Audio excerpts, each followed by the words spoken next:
David Bohm, I wonder for our audience if you could give us an idea of the kinds of problems you've been interested in theoretical physics during your scientific career. Yeah.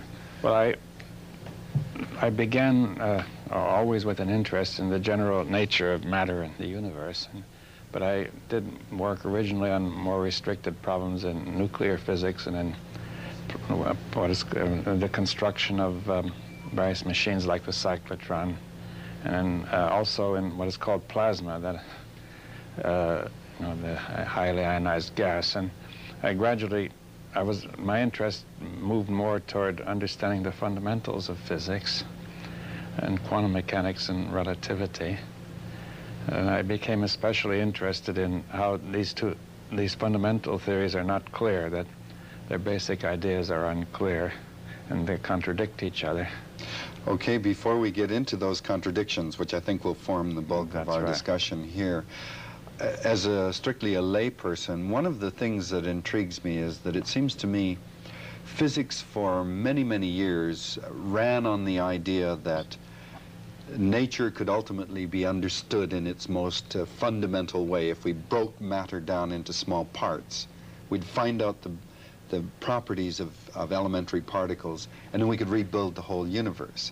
And certainly in biology today, biologists feel if they understand the molecular basis of cells, that we'll eventually be able to reconstruct life.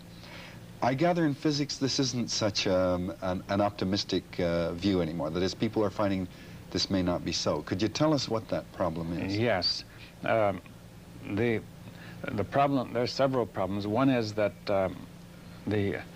it is not possible actually to analyze the world into particles. You see, what are called particles, such as electrons, also may behave like waves.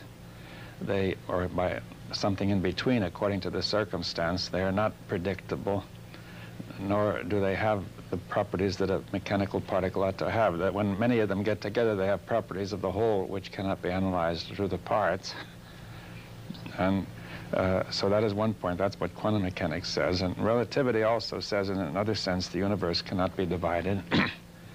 And even if we leave all that out, the search, see, physicists, in spite of all this, have generally believed that eventually one could find the ultimate building blocks of the universe. And first they thought it was the atom, with the very word atom means indivisible. And then came the electrons and protons and neutrons, which were supposed to constitute the atom. Then later, the protons and neutrons were found to have a structure. They could turn into many other new particles, and now they're supposed to have smaller particles called quarks and partons. And the attempt to find a fundamental particle has continually eluded us.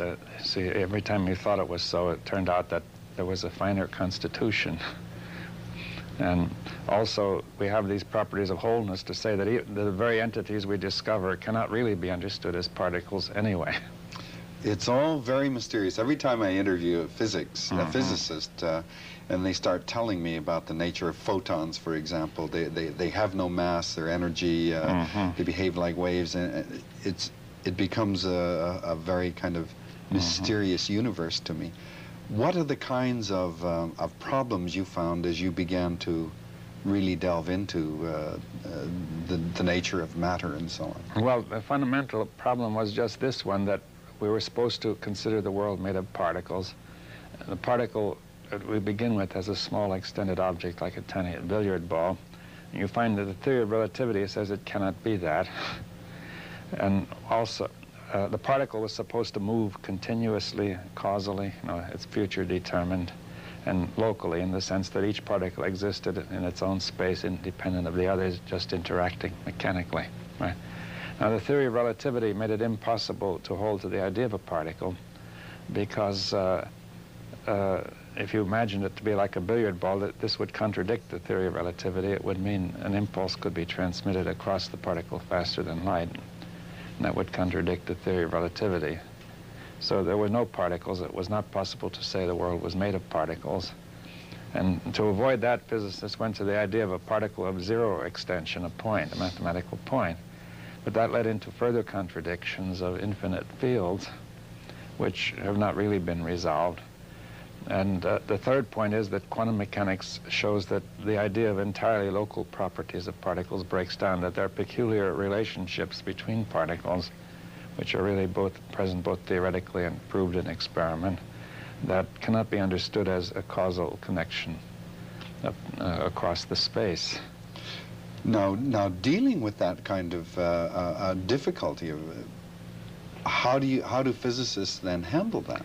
Well, they don't handle it. Essentially, they ignore the problem. They say that in the old days, people used to want to explain things. You see, now they feel it's not necessary, that if you can find equations that enable you to calculate the observations that we make, it's felt this is enough. That is, one has got to a much more pragmatic approach in the sense that, although people don't admit it, they say that the main purpose of physics is to calculate results. You see, that what they say is that when students first take quantum mechanics, they find they can't understand it. And about a year later, they say there's nothing to understand because it's just a system of computation. So now I don't understand that. I mean, are people now getting so much into their machines and their analytical tools that the numbers they get out become all important rather than the phenomena there? That's on one side, that's part of it. See, it's confused because on the other side, people firmly believe that they're going to find the fundamental building blocks of the universe. They feel they're really real.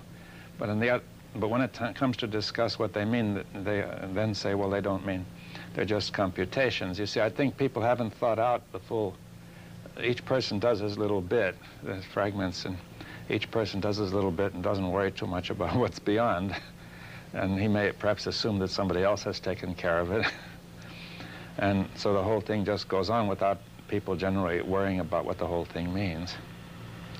Well, you take us into the Bohmian view of how we may look at these and deal with these real profound paradoxes or dilemmas. Yeah, well, the way I started was that one could see that relativity and quantum theory, the two most fundamental theories of matter, really contradict each other in the sense that relativity is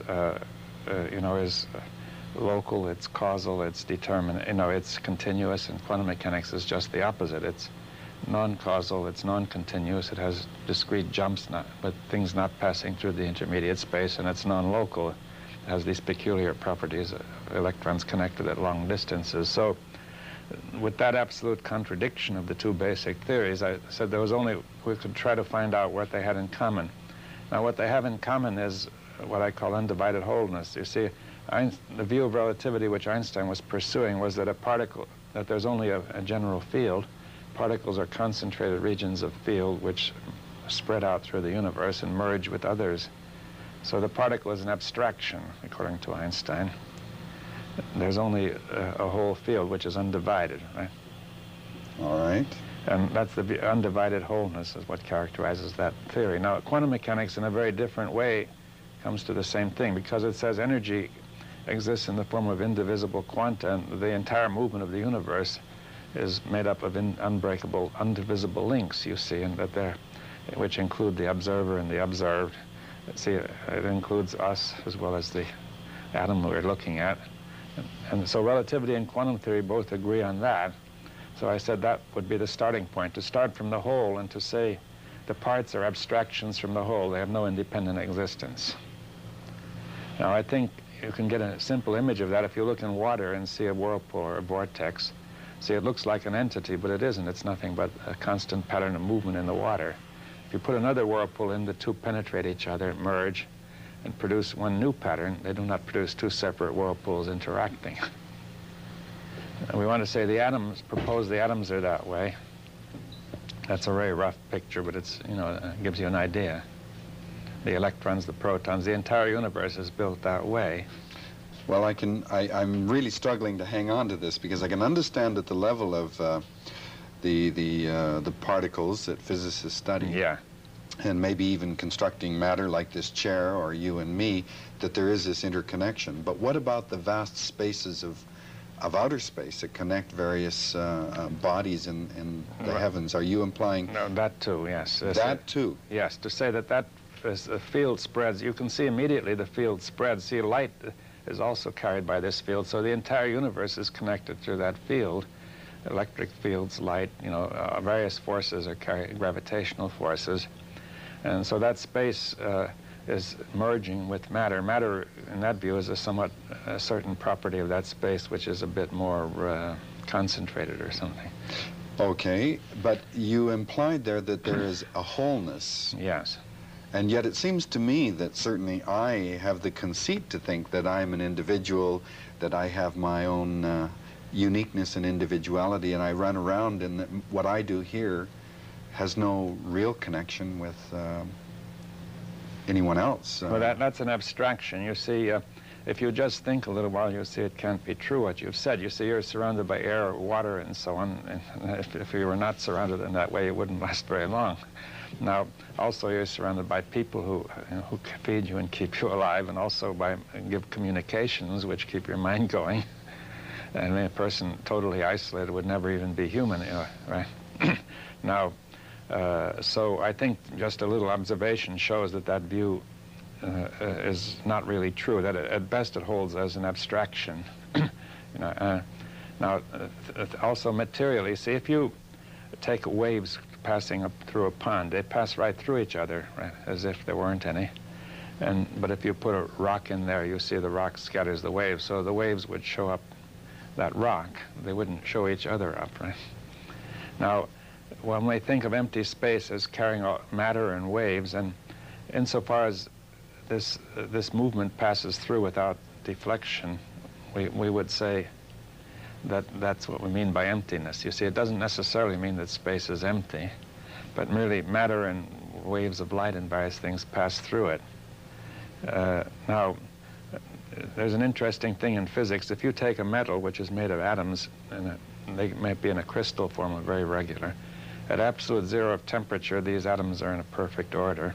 And if you pass electrons through, you can show they don't deflect, right? They go right through. Now, if you raise the temperatures, you get some irregularities. Now, if you were to pass electrons through the metal and use them to make an electron microscope, they would not show up the metal, they would only show up the irregularities apparently existing independently. Is that clear? Yes. I think that this sort of analogy gives some idea of what I mean, that that all these things which seem to exist independently are merely manifestations of something much deeper. And it's like the iceberg, as they say, the top of the iceberg, only far more so.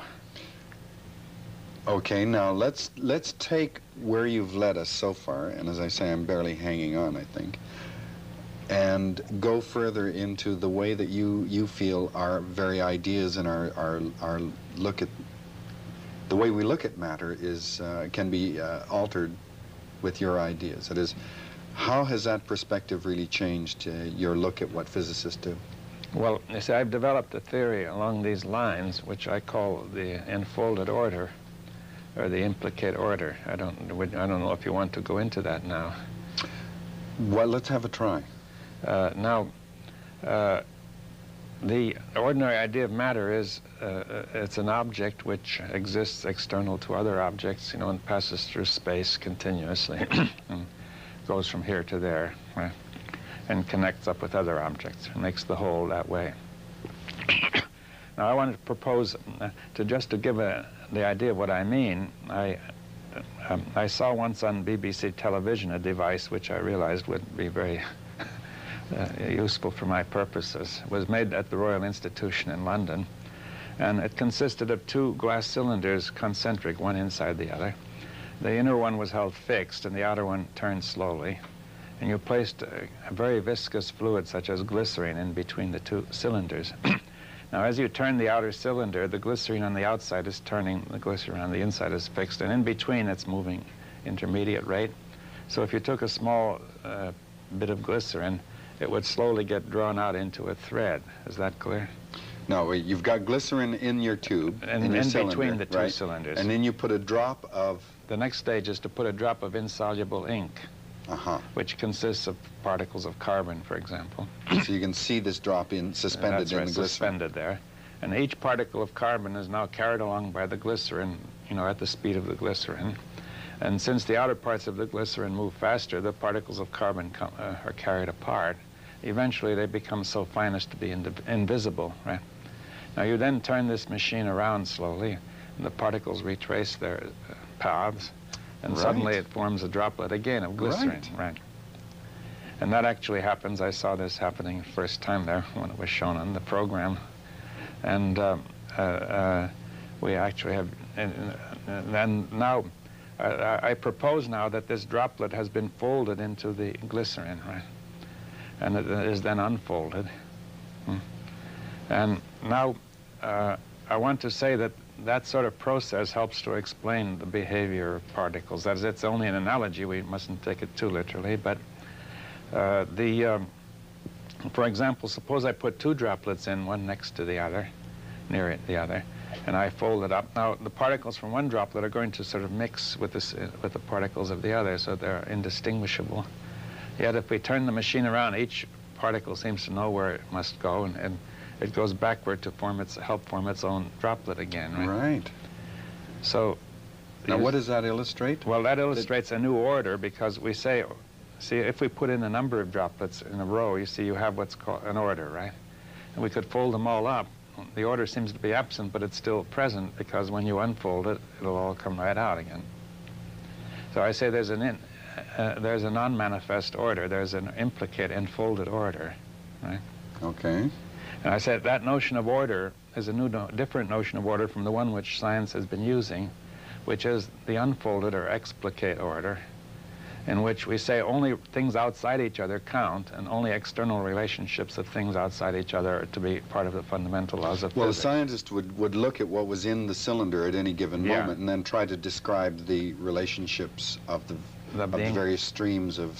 That's the way you would analyze it, but that's why I say it's only an analogy. But I say that that movement abstracted from this analogy is what I want to use. I say quantum mechanics has this process of unfoldment without being able to reduce it to the bits of glycerin and carbon. Is that clear? Okay. So the bits of glycerin and carbon are only an illustration of something which I want to call attention to, which is different, right? Is that clear? Yes. Now, therefore, what I'm saying is that the fundamental properties of matter are moving in this order of unfoldment. And I give you an idea that suppose we go back to that analogy and I put in a particle and turn it a certain number of times. I call it n times. I put a particle in a slightly different position and turn it n more times. The first one is 2n. We go on, the third is n, 2n, 3n. We put in a large number, and we now turn it backward fairly rapidly. One droplet after another emerges, and it looks as if a particle is continuously crossing the space. Right. Now, I say that's the image that I want to give as to what a particle really is in quantum mechanics, that sort of movement. And therefore, the particle is present in the whole, and it is merely unfolding and manifesting as a separate thing, but its actual existence is not separate. It is an abstraction. That droplet, that separate droplet, is an abstraction due to our perception, right? Now, we say everything folds into everything, and I want to say that the entire universe is unfolding, and that this will explain many of the peculiar effects of quantum mechanics. For example, if we put in a different environment, it will unfold in a different way, more like a wave rather than a particle, and many other ways. That this will provide a way of not only understanding the quantum mechanics, but of bringing about a theory which would allow relativity and quantum mechanics to be particular theories with approximations within this more general theory. Now, is there a way of showing or investigating that type of a universe that is enfolded and unfolding? I mean, do we have the tools to... Well, at present, I have to begin with this. In one sense, I'd say experimentally, that's just what our electrons are doing. You see, they're behaving both like waves and like particles, but our language doesn't, call attention to that very well, but tends to talk about building blocks all the time, and prevents us from thinking that way. Now, the mathematics of quantum mechanics does, which is a certain kind of algebra, does actually describe that, and I'm working on that to make an extension of that mathematics, so that we could make a picture in which the mathematics and this particular way of thinking would agree. And it can be, first of all, investigated mathematically, and then eventually, when the thing is developed theoretically, and when it is developed far enough, it might lead to some new experiments. What has the scientific community said about this way of approaching the... Well, I've talked over with a certain number, and different people have different responses, but you know, quite a few people would like the idea to succeed, but they don't feel that they want to bother with it until they see that it is succeeding. That is, others, I don't know, but I'm saying that I think that if it were actually to work, that the community would accept it. You hope? I hope, but I feel reasonably sure they would, actually. I mean, having seen enough of the response, right? At least a considerable number would. I mean, not all of them. Okay, now I've had a very profound insight into what you're saying, and I've got to go home and think about this, but I should say to the audience that the reason you're here in Canada right now is you've come over in association with a foundation or an organization whose leader is Krishnamurti. And in my mind, again as a layperson, Krishnamurti I would associate with, well, a religious or a spiritual group. And I'm wondering what a physicist, a theoretical physicist, is doing with this particular organization. Yeah, well, this is a long and a good question. It requires a rather long answer, I'm afraid. It's okay. See, first of all, I think that my own interest in science, and many of them interest in science, is not entirely separate from what is behind the interest in religion or in philosophy. That is to understand the whole of the universe, the whole of matter, you know, how we originate and so on. And I think that was Einstein's interest, for example, that he felt that even that it was, he had some notion of a non-personal God who had created this universe, or which had created the universe, that man would somehow understand the plan on which it was created. But I'm not sure I share exactly Einstein's view, but I wanted to give it. Now, also, when I was younger, I felt that in the beginning that science would surely be a source of benefiting mankind, and I had no question about it. But as things went on, I found that it wasn't doing that. You know, that it was causing a lot of problems, which you know, made many things worse. Some things were made better, but many other things were made worse. Now, and I began to feel that something beyond science would be needed to approach this question. You see, that science alone could not guarantee that it would be used for benefiting mankind, the scientific impulse, though in the beginning I thought it would, just truth alone. Right? Then I began to look into philosophy and Eastern and Western and so on, and some people with religious ideas. I mean, just simply looking at it when I was in Bristol in England.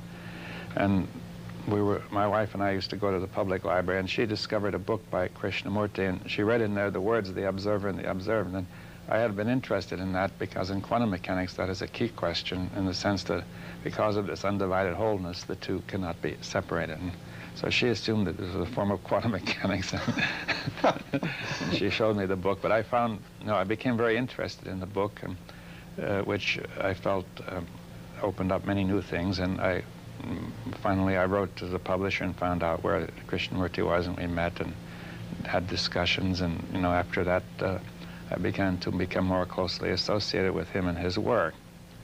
Now, essentially, the point made by Krishnamurti was that the problems of mankind originate in thought itself, in consciousness itself, you see. And as previous to that, you know, I had grown up believing that poverty was the main problem of mankind, and science would help me eliminate that. And I could see that no matter how far science went, it probably wouldn't, and even if it did, it wouldn't really it wouldn't really make mankind happy.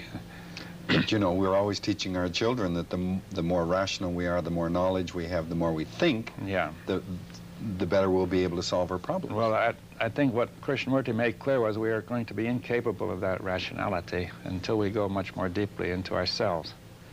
That if we were really rational, it would solve these problems, but we cannot be that rational. That we may be very rational in working out some problem in nuclear physics, but we cannot be rational in how we apply nuclear physics.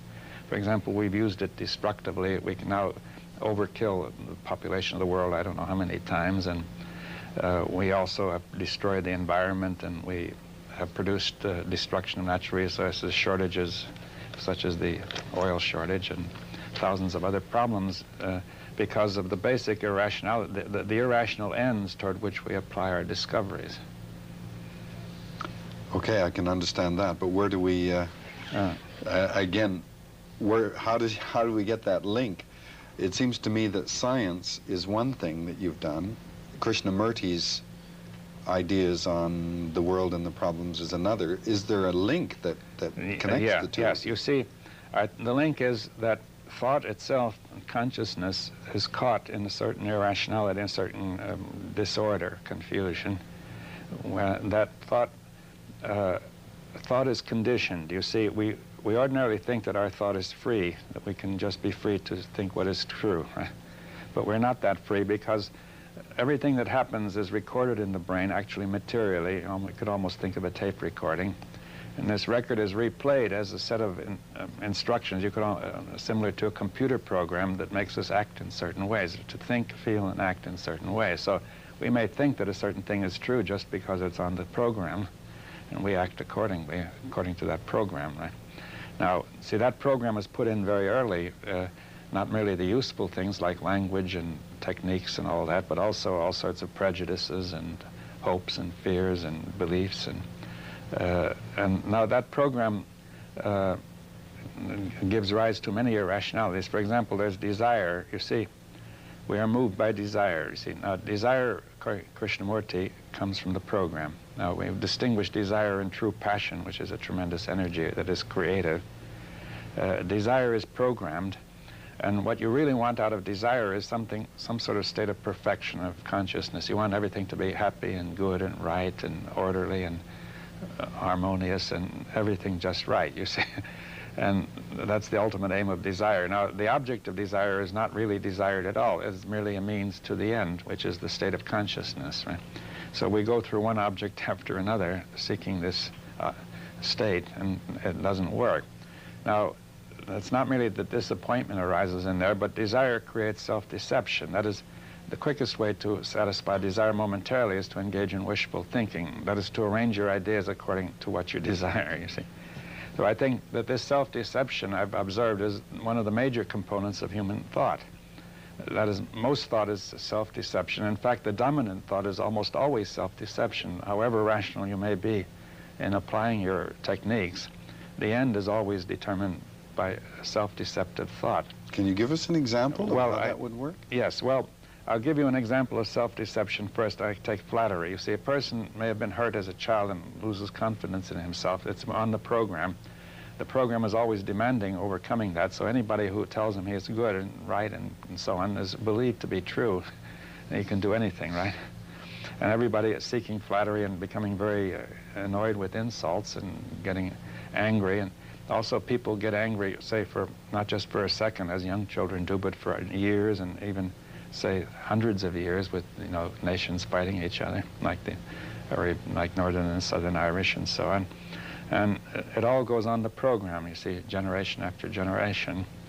Now, so you can see that, people have, what do they want out of life? Their supreme value. You see, some people want money, some people want power, some people want security, right? Well, they will believe anything which they think will which will aid that aim. You see that you can see the kind of self-deception that goes on, for example, about the oil shortage. It was known, say, in 1960 that there was going to be one. Nobody did anything about it. It became glaringly obvious in 1973, and since that period, nothing has been done about it. And people are still saying that's a story invented by the oil companies to raise prices, you see, which... and because it feels better to believe that. They'd rather believe they're going to still have their cars. And, that it's all going to work out, you see. Now, what does Krishnamurti offer as far as dealing with that self-deception? Well, what Krishnamurti is suggesting is that we have got to somehow get at that program, you see. Now, that is not easy to get at, because, you see, the program is recorded in the brain cells somehow, not exactly known how, and we have no organs inside the brain or nerves to tell us what those programs are doing, right? You can even cut into the brain and not feel anything, right? All our senses come, all our sensations come from nerves that are connected to sense organs, right? Now, what Krishnamurti proposes is there is nevertheless a way to be aware of that program, give it attention, as we give attention to an object outside. You see, the program is a material structure as this is, but one is inside, the other is outside. This thing outside, we don't depend only on memory to know what it is, but our senses also tell us something directly, right? So our thought is informed by the senses. Now, when it comes to looking inside, we haven't got any real senses, and we depend mostly on memory, which tells us nothing because it's just the program speaking.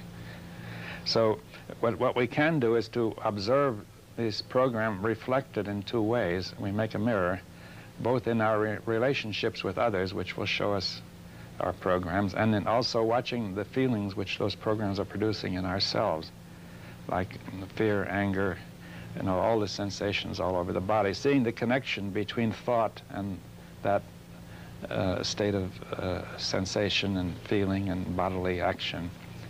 For example, if you're frightened, you see the whole body is tense, the heart beats faster, you may feel a sinking sensation in the stomach, and you say, I am afraid.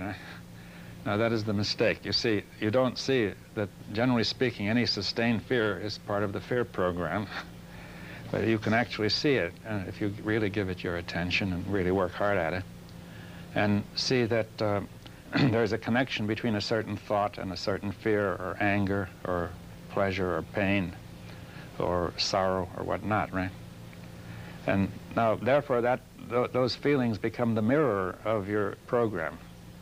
Now, with all of this, what are you saying that's much different from what a psychotherapy is in North America? I mean, well, they don't tell you to do this at all. You see, I thought you look at yourself and you try to. They don't tell you why. what to look at. You see, for example, they may tell you to go back to your past and find the incident which produced this thing, but that won't change the program, right?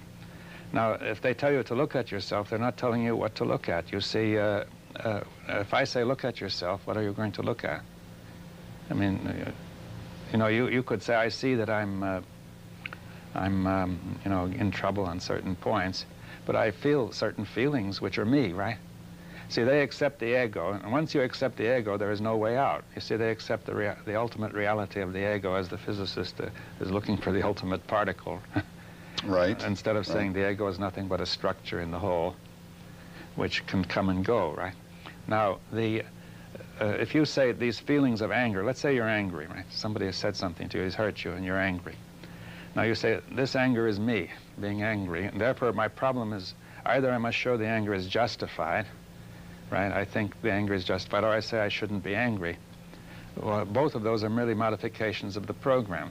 You see, your thought comes from the program, like the computer, so your thought says, this anger is justified, and you go on with it, or your thought says it's not justified and I shouldn't go on with it. But you haven't dealt with the fundamental question of being angry? No, because it's on the program. See, if you had a machine which was angry, see, programmed to be angry, now you could put on another program, don't be angry, and they would just be fighting each other. Or you could put on a program saying it's perfectly all right to go on being angry. Okay, once you have that perception, though, that you're not dealing with it properly. Yes. If you try to rationalize it or understand it, then what do you do at that point? Well, you see, what you have to do is to touch the actual material process of the program, right? Right. Now, see, awareness can touch that. You see that, for example, see, this program is nonsense, really. Is that clear? Some programs make sense, but this one doesn't. Now, generally, when you see nonsense in a simple affair, it loses its power over you. You see, if you said, I thought I was going north, and I see I'm actually going south, and you say, I don't feel an impulse to keep on going north, right? But you see, if you're angry and you can see that this thing is leading you into all sorts of nonsense, but you find you can't stop it because you haven't got to the bottom of it. Mm-hmm. Now, if you can really see this thing at work, to see it is actually originating from memory, producing that feeling, then it becomes plain that it's nonsense, that there's no point to just keeping this machinery going. And in a sense, that program then is erased. Or it's made null and void, right? Or erased, I don't know. Have you actually experienced that yourself? Yes, I can see it. Now, you see, it requires that you keep on giving it attention. You see, there's no guarantee that it won't happen again. But when you understand what's involved, you see you can go into it each time, and when you've seen the basic point.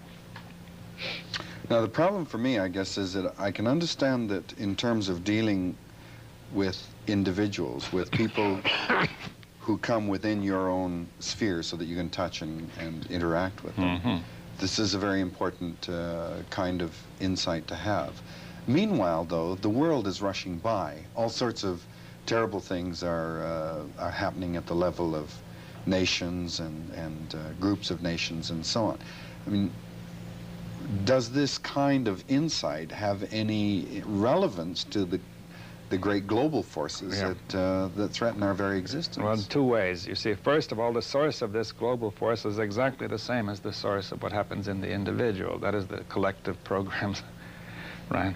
That if they aren't changed, nothing can be done. You see, people have tried by every means imaginable, by religion, by science, by politics, to change this, and nothing has happened, right? It has gone on much the same over thousands of years. Now, somehow that is not going to change fundamentally unless you get at the root of it. Now, you see, the society is basically identical with the individual at this deep root, right? The society is nothing but the totality of individuals who are caught in this, who are in turn reinforcing each other. So we first of all have to understand what the problem is, because we may be just following a false hope by hoping that we're going to straighten it out in some other way. I mean, it may produce a momentary improvement, but it cannot really get rid of it. Now, the second point is that we cannot directly affect that thing. It's like, almost like Niagara Falls, right? It's going on its own way. Right. And but there may be a way, in the sense that if we had, see, each person who understands this in some way has removed himself from it. He's not adding to it. But also, I think that if we could get a considerable number of people who are doing this, who are able to do this, they would be able to really think together. See, ordinarily people can't think together. Each one has his own opinion, which is based on his own conditioning. And people really pay very little attention to each other when they try to think together, right? Now, if, say, say 10 or 20 or 30 people could really think together with one mind, I think they would liberate a tremendous energy which would affect the others, not perhaps finally in the sense of getting rid of the whole problem, but at least diverting. It would make possible a diversion of the present stream to something less dangerous. You see, I think a few... What makes you think there's that much energy in just a small number of people? I think there's tremendous energy in people, but they don't allow it to develop, you see, unfold. Krishnamurti likes to give various examples, like saying people like Hitler and Stalin have had tremendous energy, although they used it, it was done with evil purposes and so on, but a few people can give a tremendous impetus to the whole of society. And I think if somebody like Toynbee once said, that in the beginning, each civilization begins with a few people of very high energy who get things started. And it sort of rises up to the top and then falls because the energy gets lost. And the way I would say the energy gets lost is that the civilization accumulates traditions which are accumulated in the brain cells, and gradually the brain cells fill up with programs and people can't do anything new, right? So the civilization dies. Now, so I think that you can see now that very few leaders, for example, have any energy. You see, one looks at the politicians and say they're just repeating the same old story, though anybody should be able to see that none of the things they propose is going to work. Well, you're right on. We're running in a Canadian election right now. You're right on, yes. Somehow, some source of new ideas is needed of a much higher energy.